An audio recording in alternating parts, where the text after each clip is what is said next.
Equipping Hour this morning. I'm excited about our topic. This is going to be a lot of fun. Hope that you guys are ready to interact. I got some good topics and questions, things that we're going to bring up, all related to work, what we do with our time, and so. Yeah, I think it'll be good for us to think through these things together, and looking forward to it. So we spend a lot of our time working, right? And I know we've got a full age span in here. Some of you guys are thinking about what do you want to do when you grow up? What am I going to do with my life? Some of you are well underway with that. We got some mid-career people in the midst of the earning years and that sort of thing. And then we got folks in here that are done with your vocational work and you're retired now. But does that mean you're done working? Does that mean that your time is over and your productivity has ended? I want to deal with all of that. So we are in the middle here of a series that we've called Created Not Constructed, and we're dealing with what we could call a biblical anthropology. What does it mean to be a human? And as I've noted a few times, I know we'll do a little bit of review because I know we've taken a little time off this summer. But every university, if you go to any university really, you'll find anthropology classes. And sometimes, you might see like a social studies class or humanities or something like that. These are all anthropology related. And they're dealing with the question, what's a person? What are we? And how are we supposed to live? And so there's a lot of things tied into that with things like vocation and ethics and time and all of these sorts of things, productivity. And so what we're trying to do is put a biblical frame around this idea that we are created by God in the image of God, and we're created to do stuff. We're not created to do nothing. In fact, just question for you. The days when you feel the worst, just feel yucky, icky, not necessarily because of like a physical malady or illness or something like that, but you don't feel great about your day. Was it days where you were highly productive or days where you sat around and did nothing? Probably sitting around doing nothing. When you sit around and do nothing, you don't feel great and awesome about your time, right? And so embedded in us is this desire to be productive, and that's why we have just this proliferation of all sorts of different books and productivity tips and software and all these things, because I think deeply embedded inside humans is this desire and understanding that we're supposed to do things. We're not supposed to do nothing. In fact, my running joke in our family is when you say you need to take a break, the question is, from what? You have to do things before you get a break. You can't take a break from breaking. So when you have been productive and you've worked, well, yeah, now you get a rest. But you don't get a rest from resting. That's not how it works. That's not actually a rest. That's just laziness. So we're going to work through this today, and I want to try to frame this through a biblical lens. I would appreciate and love your interaction as we walk through this, and questions and comments just about work and vocation and how that works out. And so we'll walk through it together. So the biblical story and work, I think this is one of the best ways for us to begin this conversation, at least, is to try and frame things around the big picture of the story of the Bible. And so as we've mentioned before, you could outline the Bible basically in four big points or movements: creation, fall and redemption, and then what we could call consummation. And you could use different terms there at the end. Consummation, you could also say recreation, because it is a recreation of God's creation. You could say something like restoration. I like the term consummation. They all highlight slightly different nuances of what we're saying, but I like the term consummation because it gives the idea of fulfillment. It's complete. It's done. We're driving towards a design and a goal. And as we've noted before, you could read Genesis 1 and 2 and then jump straight to the end, and the story actually makes sense. All right, you could read Genesis 1 and 2. We start with a garden. We have people in the garden. We're told, interestingly, that there's precious minerals in the garden. There's gold, and there's a river, and there's a tree of life, and man's put there to tend and work the garden and told, be fruitful and multiply. Jump to the end of the story. What do you have? You have a city that's developed, and you have the streets, which are made of what? Gold. Well, we were told back in Genesis that there's gold in that land, and the gold is good, and other precious stones as well are mentioned. And so you have the river again flowing, and you have this tree that's abundant and giving life. And so you see how the bookends make sense, and you read first 2 chapters, last few chapters, and it all flows together pretty naturally and normally. The problem is this middle part, like the rest of life and the rest of the Bible, is hard because of what happens in Genesis 3, the entry of sin. And so we're going to spend a little bit of time on this first section talking about God's good design in creation for us to work, to be a part of what God is doing in the world. And then we're going to talk about the difficulty of that, the fall and redemption, and then looking forward to how this works in the rest of life. So, creation design, we were created to work and to be workers. And this is news sometimes to some people because there's this sort of assumption that work is a post-fall concession. All right, after the fall, well, now we have to work. No, we were actually put in the garden to work initially. Humans were put in the garden to work. So let's look at this and see how this works out. So we'll be in a number of different texts this morning as we consider this. So let's just read these texts. So this is Genesis 1. And I'll actually start in verse 26. It says, "Then God said, 'Let us make man in our image, after our likeness, and let them have dominion over the fish of the sea, and over the birds of the heavens, and over the livestock, and over all the earth, over every creeping thing that creeps on the earth.' So God created man in his own image, and in the image of God he created him, male and female he created them. And then he blessed them and said, 'Be fruitful, multiply, fill the earth, subdue it, and have dominion over the fish of the sea, and over the birds of the heavens, and over every living thing that moves on the earth.'" And then he goes on to explain a little bit more about what that means. So interestingly here, the narrative slows down. If you're just reading straight through, there's the day 1, day 2, day 3, day 4, and there's a little bit of a rhythm and a pattern of God did this, and God did that, and God did this. And then it's like the thing just slows down a little bit, and we get to creation of humans, and we have this extra detail. Man is made in our image, after our likeness. There's a uniqueness to the creation of humans. And the uniqueness comes with a blessing. He blessed them, said, "Be fruitful, multiply, fill the earth." It also comes with responsibility. And so embedded into being human are these concepts of sonship. We are uniquely related to God. And this refers back to something we talked about a little bit earlier in our study of when we really dug into the image of God. What is the image of God? And part, at least, of the image of God is this rational capacity, this ability to relate to God in a unique way that other animals don't have. And so we are created with that, with this sonship and then responsibility underneath God. So that's the design. It's not a post-fall concession that you have to work. It is part of it. Okay, next chapter in Genesis 2 really makes this a little bit more explicit. So, Genesis 1, sort of the play-by-play. This is what happened day 1, day 2, day 3, day 4, and so forth. Genesis 2 is a little bit of color commentary on what's going on in the story. And so it's a retelling, but from a different angle. It's not a different story or a different creation event, but a retelling of the story. So, chapter 2 and verse 2, "And on the seventh day God finished his work that he had done, and he rested on the seventh day from all the work that he had done.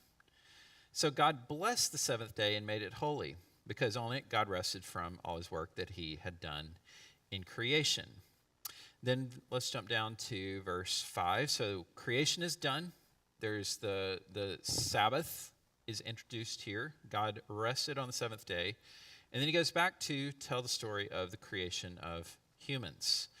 Verse 5, "When no bush of the field was yet in the land, and no small plant of the field had yet sprung up, For the Lord had not yet caused it to rain on the land, and there was no man to work the ground. Interesting. So why do we not yet have the abundance of creation springing forth and bringing fruit and trees and plants and all the abundance? It's like, well, because there wasn't yet a person to tend it. The most important part, well, we have any gardeners in here? A few of you? Yeah, a little bit, like to play in the dirt. I'm happy for you. I've tried my hand at this over the years, not very successful. So not necessarily something I'm great at, but I have enjoyed it over the years, planting things occasionally. The most important part of a garden is having a gardener, right? It doesn't work without the gardener. You have to tend it. You have to watch and prune, the trees and the whatever it is. So the garden is there and it's primed, but it needs a human to work the garden. And so immediately we see that there's something different about creation of humans, and part of that is our capacity and responsibility to work. So the gardener needed a garden. So we're introduced to this work and rest rhythm by God. He works 6 days and then one day he rests. That's going to come up a little bit later. Puts humans in here to garden. Let's jump down to verse 15. And again, this commission. The Lord God took the man and put him in the Garden of Eden to do what? Hang out, build a hammock, rest? No, to work it and keep it. So there was a responsibility embedded into this. So I think I've made the point. We see this pretty clearly.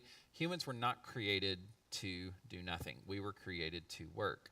Now, exactly what that work is, what should you do with your life, how that relates to income and all these sorts of things. These are bigger questions, but just a simple fact is we were created to do things. Everybody was, whether you get paid for them or not. In the marketplace, we were created to do stuff. So that's humans. Now, as we start pulling this forward, and we're going to get into these other parts of the biblical story, I'll pause there for just a second. Any thoughts on that as it relates to work as being wired into creation order itself? Thoughts on that? Do we push against that sometimes, you think? Yeah. We want to jump straight to Sabbath a lot. Like, well, God worked the sixth, before he rested on the seventh. And that's the pattern that begins to be established. Okay. Any thoughts on that? Yeah, Steve.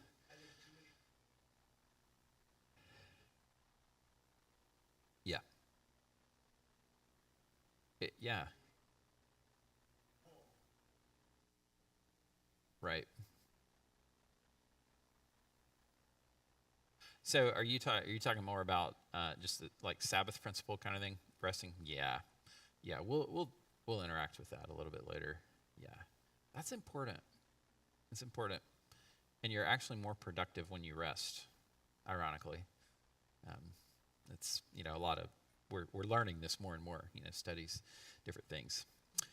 Okay, so pulling forward then, and let's start talking about some of the things that go sideways are wrong in work, and maybe some of the thought patterns that start to emerge in the way that we think and process things that are a little bit off. Sometimes you've probably heard of people talk about this thing called the secular sacred divide. Is that familiar terminology? You guys probably heard that. It goes something like this. They look at people like me and say, well, you're paid to do the Lord's work, right? Your job is the important stuff, the spiritual stuff. Other people think you work one day a week. You're like, what do you do with all your time? Follow me around one week. I'll show you. So people look sometimes and think, well, if I really want to serve the Lord and I really want to follow Jesus and I'm really sold out to him, I got to be a pastor. I got to be a missionary. I got to go volunteer, for, missions in Uganda or whatever it is. And you think, well, if I really want to serve, that's what I have to do. And I think I kind of grew up with this. I was actually talking to a friend about this just this week. I kind of grew up with this latent sense of really sold out people for the Lord, they go into ministry. Everybody else, your job is to just kind of muddle through your weeks, give some money so that people like me can do important things. And I couldn't have been more wrong in the way that I think about that. And if that's sort of, I don't know that I was ever told that. I felt it somehow. I caught it. And I don't want you to catch the same thing. So I think we need to totally rethink this and talk about it. Talk about the importance of work, and let's just eliminate this secular sacred divide. And that's part of what I'm going to chip away at a little bit this morning. So Abraham Kuyper, some of you are familiar with him. He was prime minister in the Netherlands many moons ago. And he was a believer and prolific author, wrote a lot about this stuff. And he coined a term that we've used a lot called sphere sovereignty. And so it's referring kind of to two different things, but interrelated things. In sphere sovereignty, what Kuyper was saying, what he was dealing with, is both the question of jurisdiction and influence. All right, those are two different concepts, jurisdiction and influence. Jurisdiction is asking the question, who's responsible for what? All right, let's take one here. This could get some people poked and ready this morning. This will be fun. Education. Who's responsible at the end of the day, ultimately, for education? Family. I agree. I would say family is ultimately responsible for education. Family's responsible for that. Other people might say the government's ultimately responsible for that. And so that's the sphere sovereignty thing of jurisdiction. The other part of this, though, is that of influence. Some people would say, well, the government is just the government. You have no right to bring your Christian ideals into talking this conversation about the government. Okay? So we're drawing these strict lines between secular and sacred, which I don't think is actually possible, and it's not Christian or advisable. You can't actually operate that way. So there's this kind of division, and sometimes we study these subjects as if they're disconnected from God, which we shouldn't. So we talk about science, family, economics, art, state, and I've just sort of come up with a few of these. Kuyper laid out this paradigm of the sphere sovereignty concept, but he didn't necessarily lay out every bubble. All right, so we're kind of taking some of his thoughts and pulling it forward. Another way to misunderstand this idea of sphere sovereignty is this.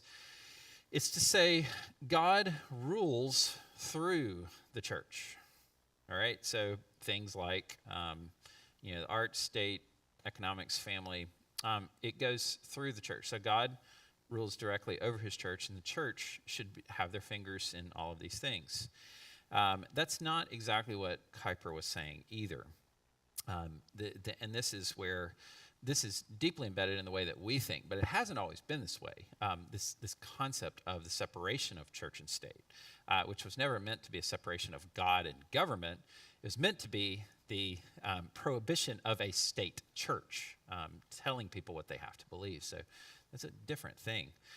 For Kuyper, it worked more like this. You had God, and then God is over all of these things, okay? And then there's a conversation to be had about how the three institutions the Lord has established, the state, the family, and the church, how those three interact under God with these different realms.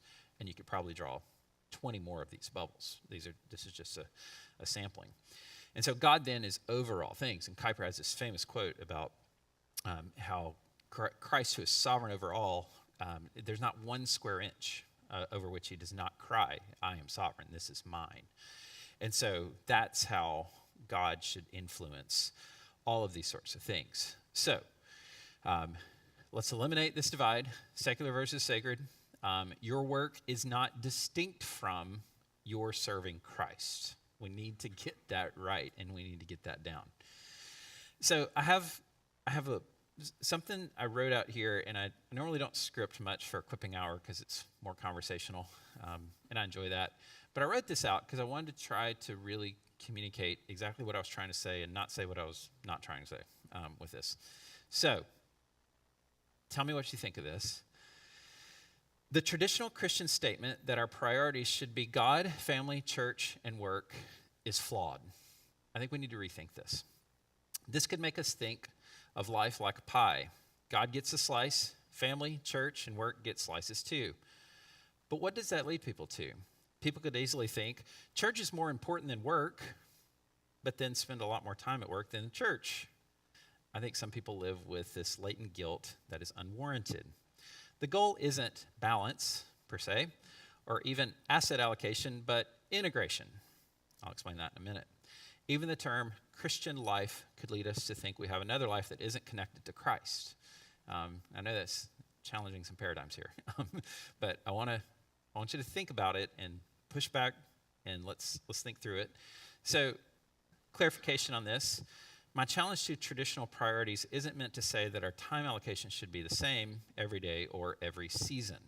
I'm thinking, young families here, thinking a retired person's time allocation versus, a young mom's time allocation.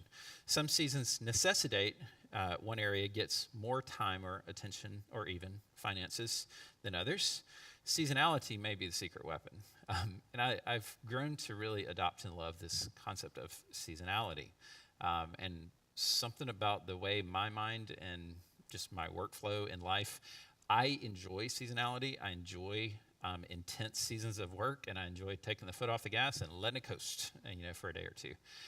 That's kind of how I like to work and operate. But I think that's a big thing. So let's go back to this. The traditional understanding, if I had kind of prodded you on the way in and handed you a piece of paper and said, name Christian priorities, I bet a lot of us would have come up with this, right? Well, God's first. It's God, family, church, work.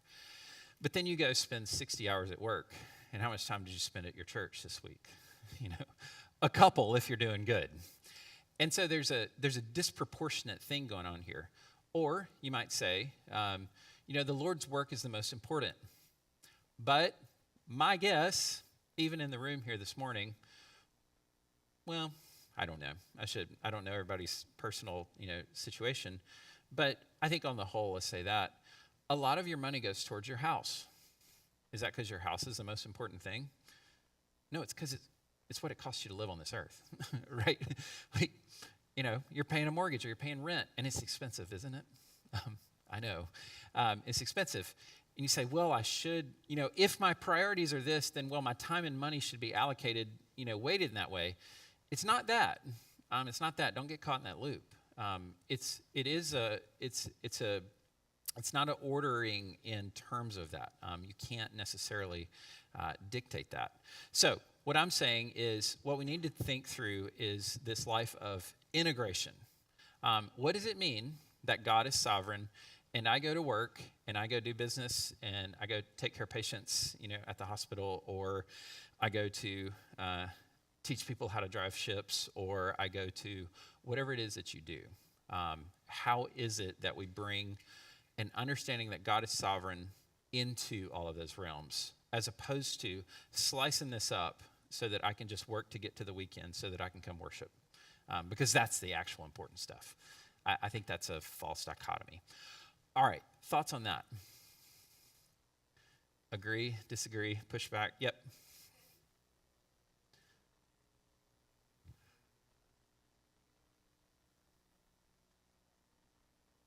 Right.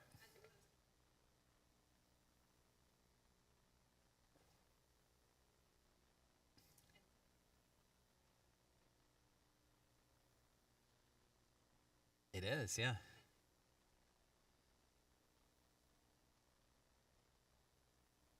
Yes.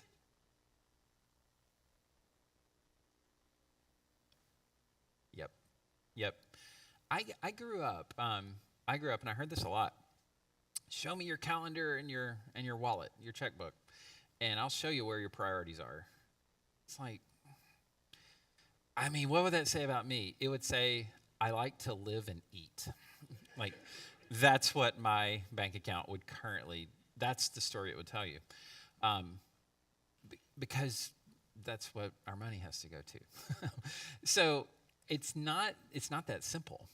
just to say, well, show me your calendar. It's like, well, you know, this job takes 40, 50, 60 hours a week.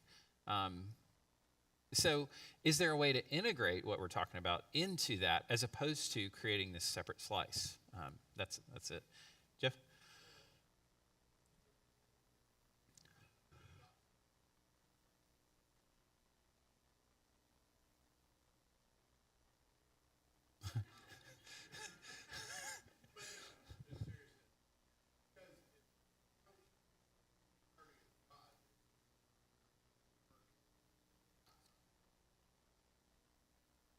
Exactly.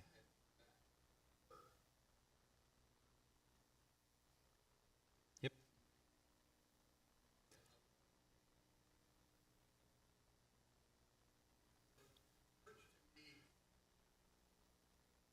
Yeah. Well, yeah, and right. And what I'm saying is, I don't even know that we have to make the order. Um, I don't know that I would make a list. I think we can have what I picked up from a friend years ago, the big rocks concept. There's big rocks in your week, so and I think corporate worship should be a big rock. And you pick those big rocks and you sort of build your life around that. But that's the big rock is not going to take as much time. Like let's say corporate worship, for example. Let's say you're like, for me in my house, this is important. Well, it's 2 hours on a Sunday, right? Maybe a little more. 3 hours on a Sunday. You're going to spend what, 40, 50 hours working? So proportionate. And that's what I'm saying. I don't think that's how we think about this. And I think that's part of what you're saying, Jeff, too, is it's not distinct. It's not like a pie that you just slice up. It's who we are, the totality of our being. Yep.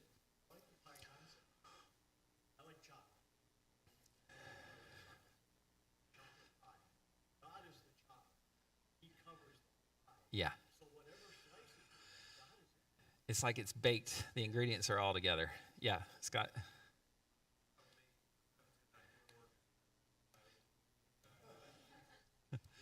Either way.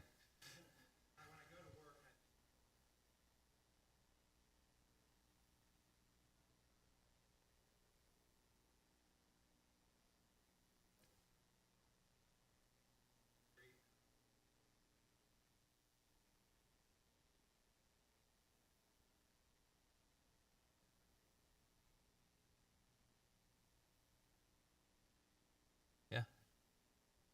I love that. Yeah, Lizzie.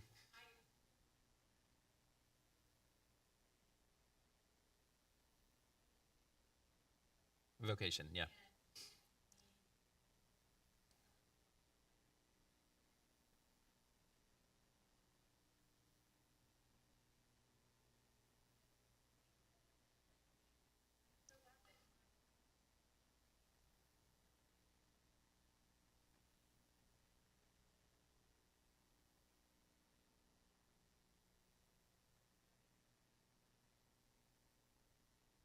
Yep. I love that. Yeah.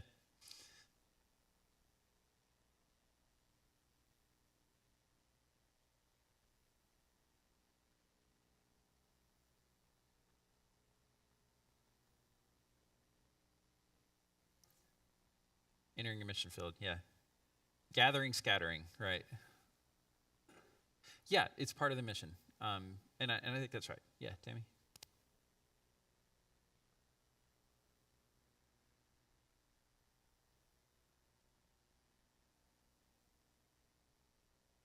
Oh yeah.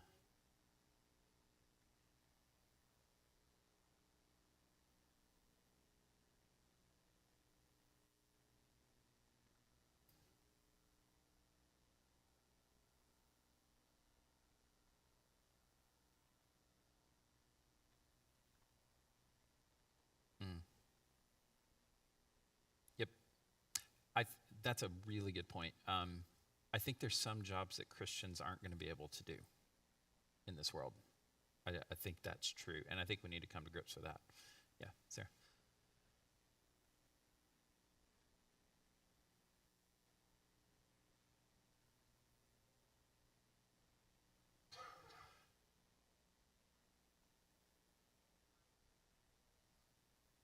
Yeah. I can do whatever I want. Yeah. Yeah.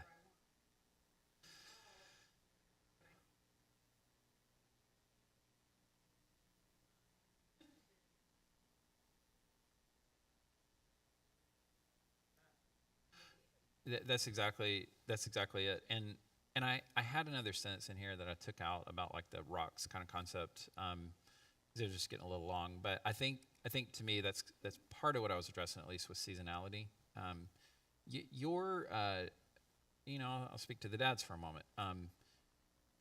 Things change as your kids are younger versus older. Um, your your time needed, your engagement with these things, it changes, and that's just the way it is, and that's reality. So yeah, I think, yeah, the danger is that you could read this and go, wow, we're going to talk about nature today in Psalm 104.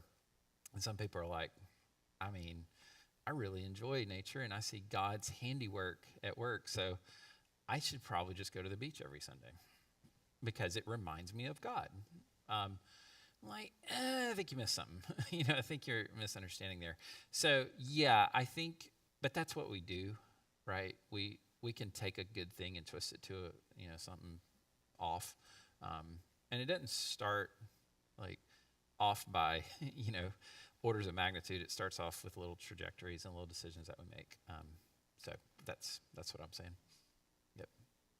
All right, let's keep moving because I think we're going to hit a little bit of this that you guys are asking about. Okay, so let's talk about this concept of integration. So my idea here that I'm trying to sell to you is that we shouldn't think of God or being a Christian in terms of something different from the rest of our world and life. Whether you are at home with the kids, whether you're in the business world, whether you travel in the Navy, it doesn't matter. It's not a different thing. So how do we then engage in work in a way that's honoring to the Lord? And Scott, I appreciate the paradigm of chaos to order. That's part of what we get to do. My guess is that's what a lot of you guys do. At some level, you're taking something chaotic and you're putting it in order. When you're fixing stuff, when you're doing financial things. The joke in my family, you guys have heard me talk about my view of puzzles.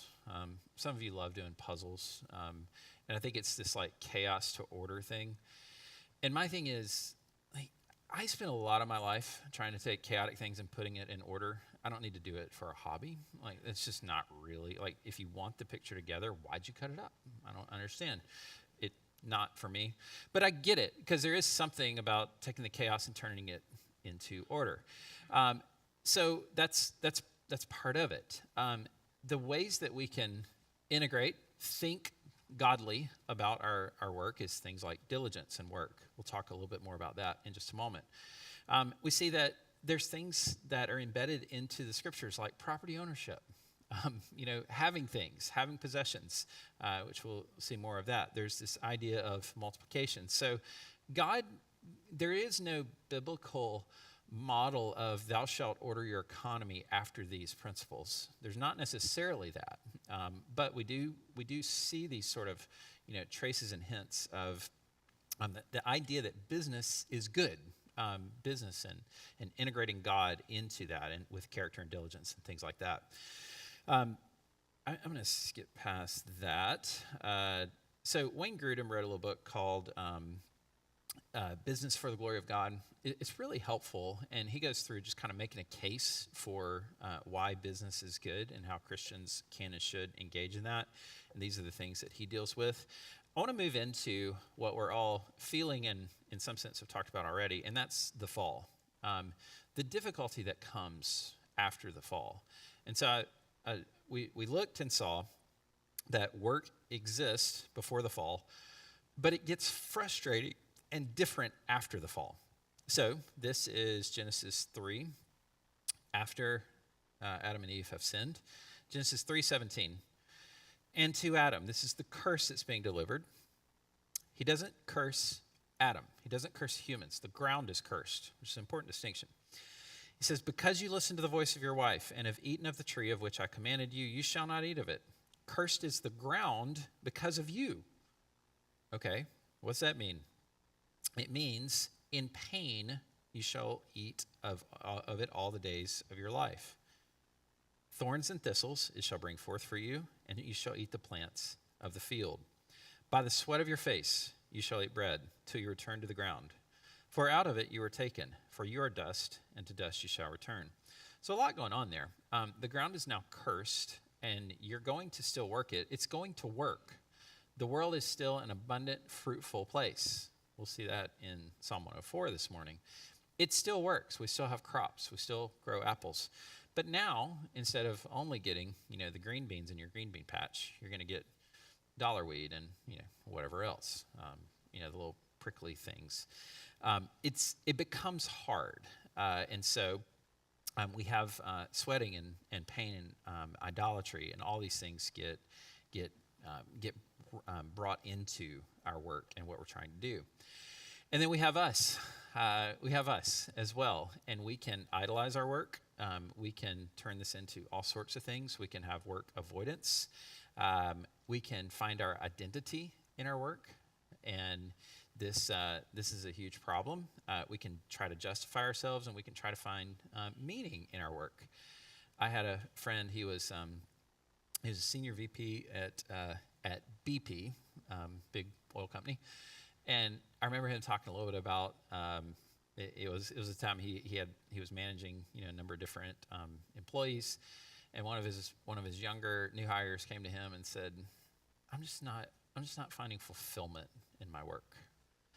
And my friend looked at him and said, that is never going to happen here. Like, your fulfillment doesn't come from this. Your fulfillment comes from Christ, and now you can engage in your work because Christ is giving you meaning and purpose. And so it's not separate categories. You find joy and meaning and purpose in doing your job because that's what God has put you there to do.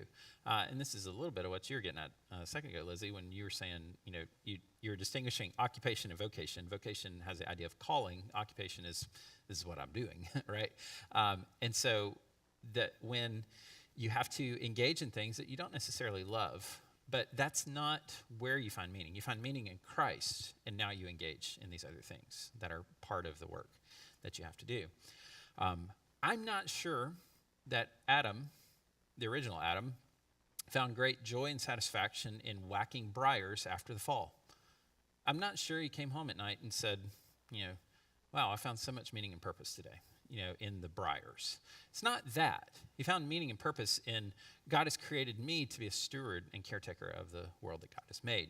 So that's what we're getting at. Let's talk a little bit about this idolatry issue and problem. And I want to revisit something we talked about in 1 John a couple of months ago. And it's this idea, and I'm going to relate it to work here in just a second. Evil is parasitic, meaning it doesn't have its own thing. Evil is a hijacker. It doesn't have its own car. It has to hijack a car in order to make a mess. So Lewis said evil is parasitic. It's not an original thing. The powers which enable evil to carry on and powers given to it are powers given to it by goodness. So it can't create, it only corrupts. And what we saw as we were studying 1 John is all of these desires. Basically, you could take any sin that you have, like any temptation really that you have, and you can source it in one of these three things, all right? Desires of the flesh, desires of the eyes, and pride of life. And so these are good things, a good desire that then gets hijacked and fulfilled in an ungodly way. That was the argument from 1 John, and I think it stands. The other thing that I was going to mention here, and maybe some of you in different sort of spheres and times and seasons of life can speak to this. There's also a progression, a logical progression as you get older to this. Have you ever noticed that? Desires of the flesh. Younger people, hormones are raging. You're more tempted, in that way, in a sexual sort of way. More tempted, in those sorts of things. Desires of the eyes. Your earning years. when you get a job that pays you real money, and then you want a little bit more and a little bit more and a little bit more and bigger and better and bigger. And consumerism can sort of take off. You're in an accumulation stage. You get to the end of your life, and people don't recognize who you are anymore and don't know what you did.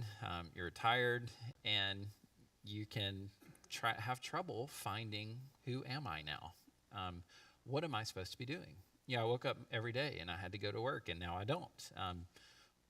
Retirement is a financial category, all right? It means like you are independent from having to, work from a financial point of view. Retirement doesn't mean I'm done with the kingdom. It doesn't mean that I'm sort of checked out. It means it's a financial category, not necessarily a life status. So how do we engage, in the world around us? And I want to be quick to just note a couple things here. I'm not saying the pace has to stay the same your entire life. I'm 48, which for some of you, you're like, wow, you're 48. And for others of you, you're like, oh man, you're a youngster, right? Yeah. So they're like, yeah, I remember when I was 48. I had more hair than you, probably so. So we got full span in here. And I'll just, being 48 years old, your energy level at 48 is not the same as 18. And it's probably not going to be the same at 78 as it is at 48. Yeah, thank you. So let's just recognize reality, and your capacity and your interest, even life experience, wisdom, availability, all of these things, they shift. And so I think sometimes people beat themselves up because they can't do what they did at 25 in terms of serving or whatever that is, and they beat themselves up and think, well, I'm useless now. That's not true. That's just not true. You might serve in different roles, and that changes, and it ebbs and flows over time, and when you have the capacity and interest and all these things. So I think this paradigm, I found it super helpful because whenever a temptation comes along, you can kind of peg one of these, and you generally know right away which one it is. What is this? What is this creeping up? And we can take a good desire, like a desire to a desire to earn money is a good desire, I would say. It's a good desire. You should want to work. You should want to earn. You should want to pull your weight. But then that can quickly become, I want to accumulate. I want more and more and more, and I spend it only on myself. So we see how these things easily can go through this 1 John 2 filter and come out the other side of it's a corrupted good, but it didn't start out as that. And I think this is really important because a lot of times all we do is we just tell people what they're doing wrong. Well, don't be a consumerist. You need to not look at pornography. Yes, you shouldn't. That's right. But what's feeding that? What's the good? What is it that's being corrupted? And so that's where you start to kind of drill down into the heart a little bit and say there's some desire here that's got its roots in God's design that you're corrupting, that's being corrupted, as opposed to just stop it. The Bible does say stop it sometimes. Let the thief no longer steal, all right? If you need a verse for stealing, it's in there. Stop it, all right? Now. So yes, it's there, but also there's something going on that's causing this to happen. That's what I want to get at. All right, thoughts on that? Anybody? Yeah. Okay. Well, let's keep trucking then. Let's talk about a few problems that we can hit sometimes in the workplace. One is just laziness. I want to draw a distinction here. There's a difference between work ethic and capacity. And we need to understand that. And I think, for a guy like me, I look at some pastors sometimes.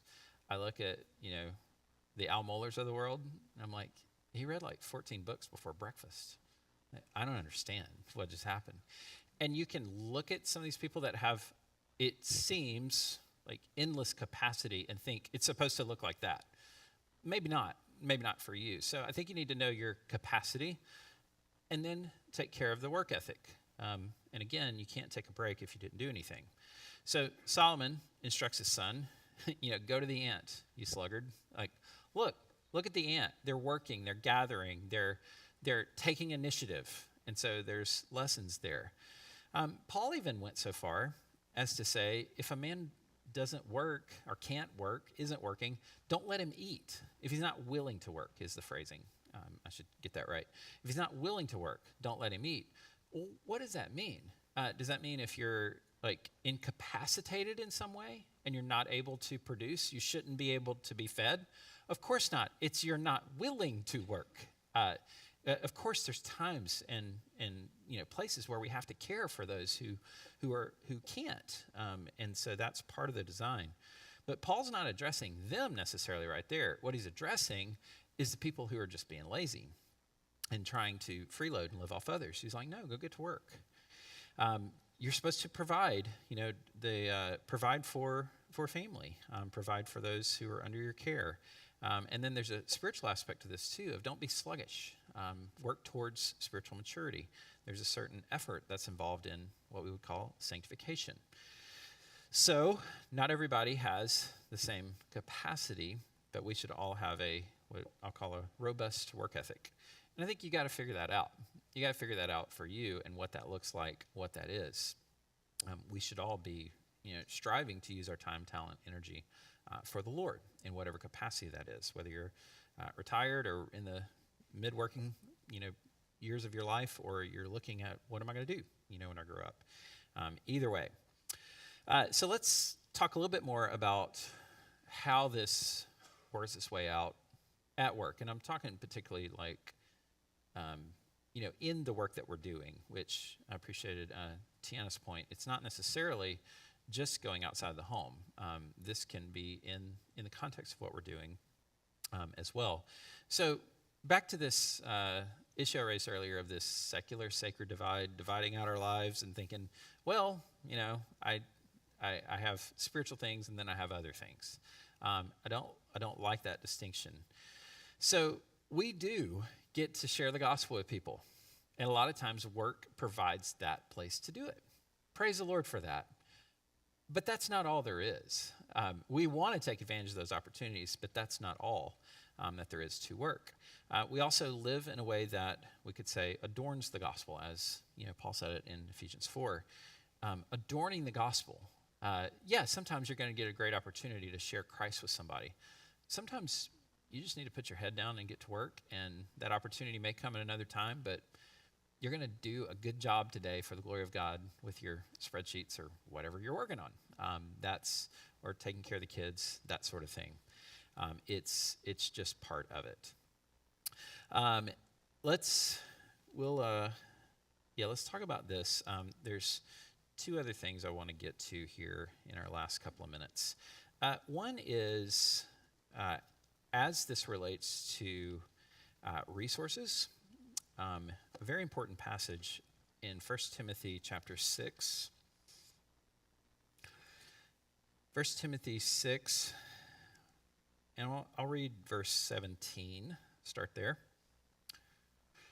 Paul says, as for the rich in this present age. Now, stop there. Many of you know the verse already. What comes next? As for the rich in this present age. Sell it all and follow Christ, right? Not actually what he says there. Jesus tells somebody that over in Mark 10. Different situation.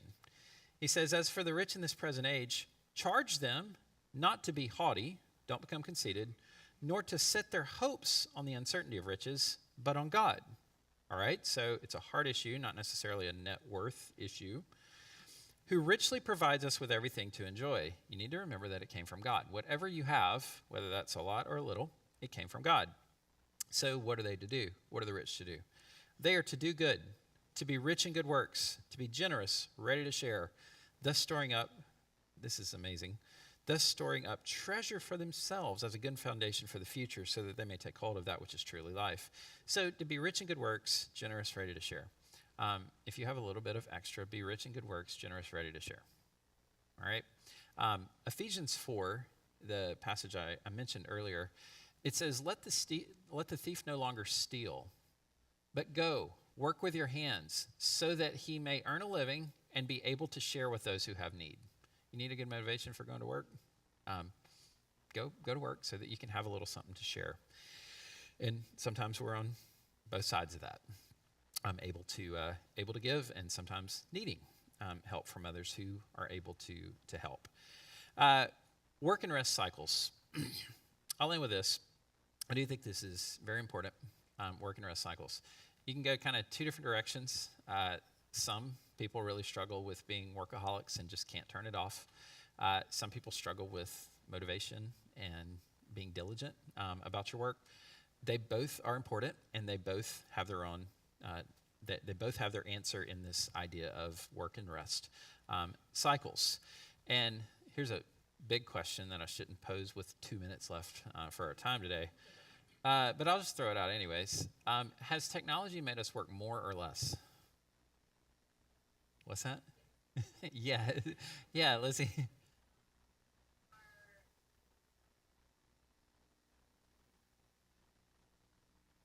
Yeah. Yeah, Josh.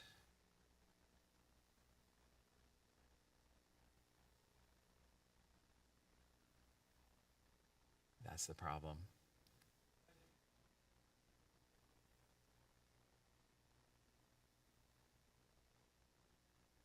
Yeah, it does. It does. I think technology is always sold as this is going to make your life so much easier and better, and it's going to take you less time to do these things. But the problem is we don't just do that. We just add 15 more things that we're going to do. And so it's just more to manage, more to think about. And so I think it really, and I love technology. I'm not a Luddite, one of those who kind of pushes technology to the side and says it's all evil. But I'm very aware it has a formative effect and influence. And so we need to think about that. The reason I bring up technology is the digital world in particular that we live in, it just refuses work and rest cycles. I mean, it just refuses it because used to. I'll take our teens here for a second. And here's where I get to be the old person. Back in my day, you get into an argument at school with a group of friends, and what happens? You go to practice, you do whatever you do, and when do you have to deal with that again? The next day, right? Or the weekend. The weekend's over. Now what happens? You get into it at school, and it just follows you. It just keeps following you, all night. And then people are posting things, and then they're texting back and forth, and then you get kicked out of the group chat, and it's like, oh no. And then and then people, subtweet things and say things that are kind of about you, but they're kind of not. And it's like, it's always on. And so the pressure never gets taken off, and so people are just about to pop. And so I think developing these healthy cycles, and I can't tell you exactly what that is for you, but I think we all need to think about it pretty carefully. And I would say a starting place is thinking annually, monthly, weekly, and then daily. These routines and rhythms to help us be productive, fruitful workers and not burn out. I think that's all important. Okay, time's gone. Let me pray for us. Lord, thanks for this time that you've given us. We do understand that you've put us here on this earth to be a part of what you're doing. And we thank you for giving us the privilege to serve in whatever capacity that is, whatever it is, whatever vocation, whatever station, season of life. Help us to see that as divinely appointed season and time for our days and weeks. We pray these things in Christ's name. Amen. All right, see you in a few.